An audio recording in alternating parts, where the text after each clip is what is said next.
Cookie, I took a poll in the office, and we all thought that Gravity was worth seeing in the theater. Okay, agree to disagree.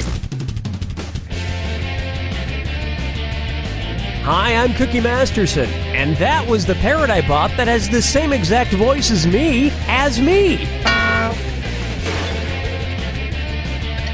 One player. All right, this is going to be a party. And our wrong answer of the game is sponsored by Land McDally's Incorrect Maps. They'll get you to the general area of where you need to go.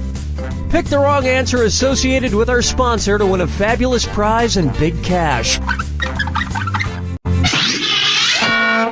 All right, here we go. Get ready, time for question 1. Right off the bat, you've seen one ball, you've seen them both. If the baseball pitcher threw as many consecutive strikes as there are consecutive strikes bowled in a perfect game of bowling, how many total batters would he strike out? 3 batters, 4 batters, 5 batters, or 6 batters? To bowl a perfect game, you need to get 12 consecutive strikes. If a baseball pitcher threw that many strikes in a row at 3 strikes per batter, they would strike out 4 total batters. And the level of athleticism it takes to throw a strike in baseball and a strike in bowling is roughly the same. No, seriously. I've seen people at the bowling alley bowling while actually attached to life-saving medical devices. Oh, Mama, gonna tell you what I'm gonna do. Say it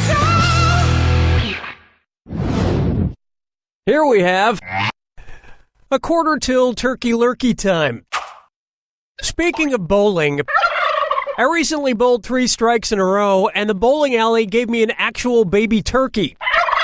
Which is just great because now I have to name it. So, what would be an appropriate name for my young male turkey? Tommy Lee Wishbones, Bryant Gobble, Jake Gillenclaws, or Carl Feathers?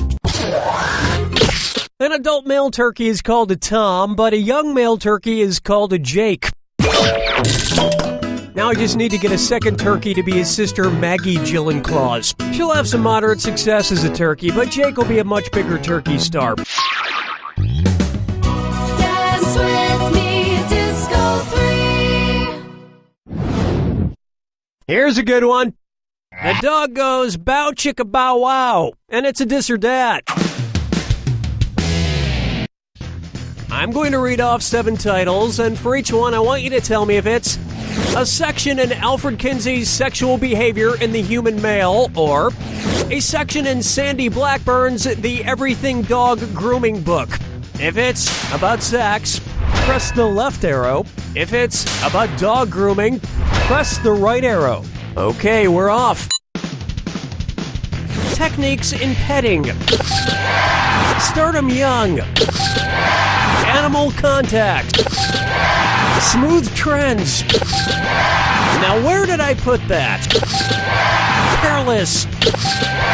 Itchy rear. Nailed it.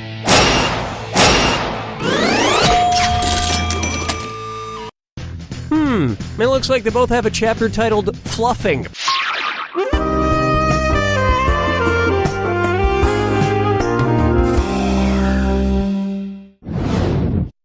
And now, your skull is Robin Thicke.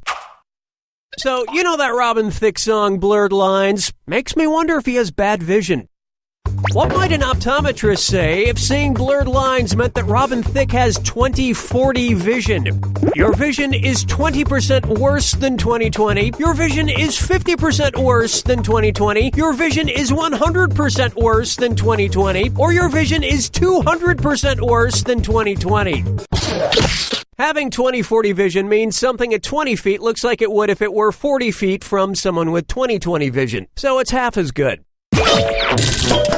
I would feel bad for Robin Thicke if he had poor eyesight. He'd think he was looking at a stunningly gorgeous woman in his entourage, but in reality, she'd just be very, very pretty. Poor guy. 5 fingers. Take a good look at special delivery. I'm expecting a food delivery any second now. Oh, that should be it. Although the sound is coming from this suitcase. Special delivery for Cookie Masterson. One's made of skin, one's made of wood, so who's the dummy? Not me. Billy, I sure hope you didn't mess up my pizza order. No, Trottlin. I just guessed what you trottedly ordered. Statistically speaking, what is the most popular pizza topping in America? Not counting cheese. Mushrooms, bacon, pepperoni, or green peppers? Pepperoni is by far the most popular pizza topping in the U.S. And yep, a pepperoni pizza is exactly what I ordered.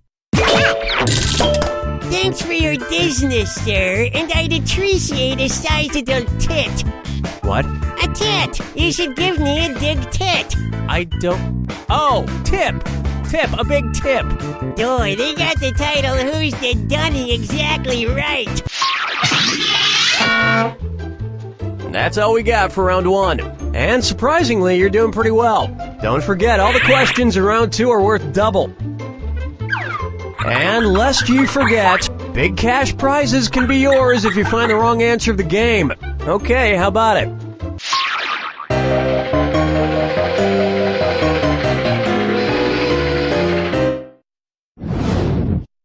Next up, literacy for her. So, have you heard of this term chicklit? Apparently, any book written by a woman gets lumped into this category, which I think is really demeaning. Why can't it be called babelit? Anyway, using this chicklit logic, which of these books is not chicklit? Gone with the Wind, To the Lighthouse, The French Lieutenant's Woman, or Atlas Shrugged?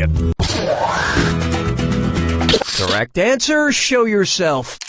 Gone with the Wind, To the Lighthouse, and Atlas Shrugged were written by Margaret Mitchell, Virginia Woolf, and Ayn Rand, respectively. John Fowles, the only non-chick, wrote The French Lieutenant's Woman.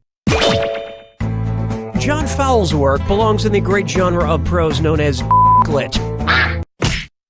Atlas holds up the world, but you just dropped the ball. But that lets you pick up an incorrect map of America from Bland McDally's Incorrect Maps, because geography. His wrong answer of the game comes with a bundle of cash worth $8,000. Congratulations. Question 7. Yeah, better shake your monkey bang. This one's called Rhythm Method Acting. You know how people tell actors to break a leg? Well, which actor might have been able to play his role more realistically if he had actually literally broken a leg? Cary Grant in North by Northwest, Jimmy Stewart in Rear Window, Orson Welles in Citizen Kane, or Gregory Peck in To Kill a Mockingbird? If he wanted to be all method actor, Jimmy Stewart could have broken his leg in real life to better portray his character in Rear Window, a man with a broken leg who spied on his neighbors with a camera.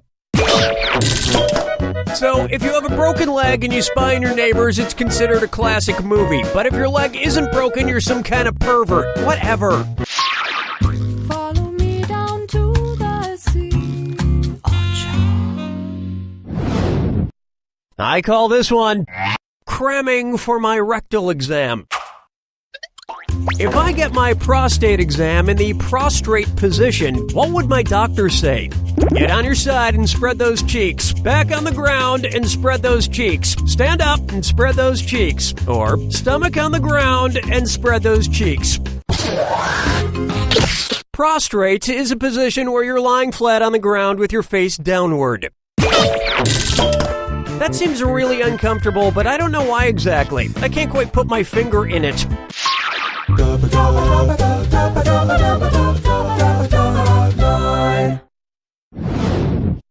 How about consumer retorts? If there were a new edition of the book Eat, Pray, Love that specifically targeted primary consumers, what would it be called? Eat plants, pray love, eat meat, pray love, eat plants and meat, pray love, or eat sunlight, pray love. A primary consumer is any animal that eats grass or other plants. And let me tell you, consuming Eat, Pray, Love really fills you up in your soul.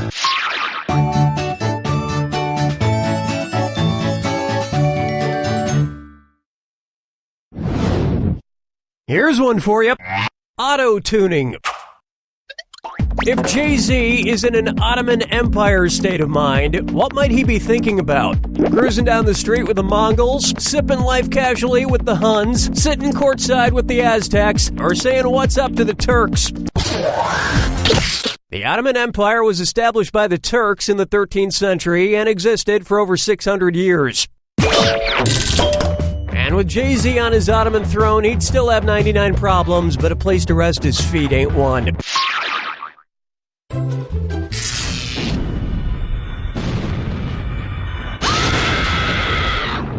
Brace yourself for the attack.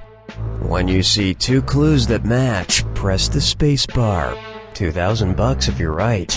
$2,000 gone if you're wrong. But keep this in mind. Remember the clue. It's gotta be a match that fits this clue. Get a life. What kind of life are they leading? Good luck.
There you have it! The important thing to remember is to live your life to the fullest. Not like our studio ghost, Dennis.